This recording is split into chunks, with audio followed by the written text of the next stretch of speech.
We are testing the broccoli hack I keep seeing on social media, but I must say, I am not impressed at all. First, I noticed that to be able to cook the broccoli before cutting it, you need more water than if you cut them, which pissed me off from the beginning, and I got stressed because of it, because I don't have a deep pot for it. After my water starts to boil, I place the broccolis in the pot, but I'm still stressed because of the excessive amount of water, and it was somehow still not enough to cover the big broccoli. While the broccoli is doing its thing, I'm making my sauce to serve the broccoli.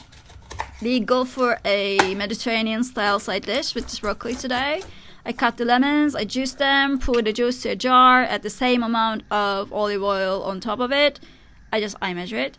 In my family, we generally don't mince the garlic if you want a subtle taste. So we smash them in the, I think it's called mortar or whatever it is. And we make them into a paste. Before I start smashing the hell out of it, I add a bit of salt. It makes it easier to smash them. I won't add any other salt to the sauce because my mom is still in her I don't want salt era, but I think it will pass soon.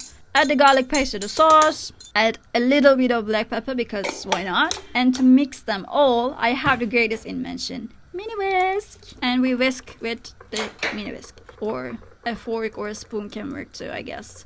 In the meantime, my broccoli is finally cooked, I guess. I'm not convinced that it is, but whatever. Time to test.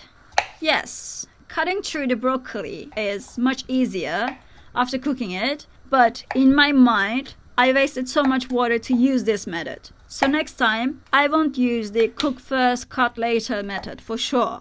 Not a valuable life hack. Sorry. I think cutting with scissors before cooking it is way more useful. I place the broccoli separately for my mom and myself because she doesn't like that much sauce, so I leave her side alone. I add a lot of sauce on mine and I fish out the garlic to place on my broccoli because, you know, garlic haunt me. It's a never-ending love story. Okay, that's it. Let me know if you try. Bye!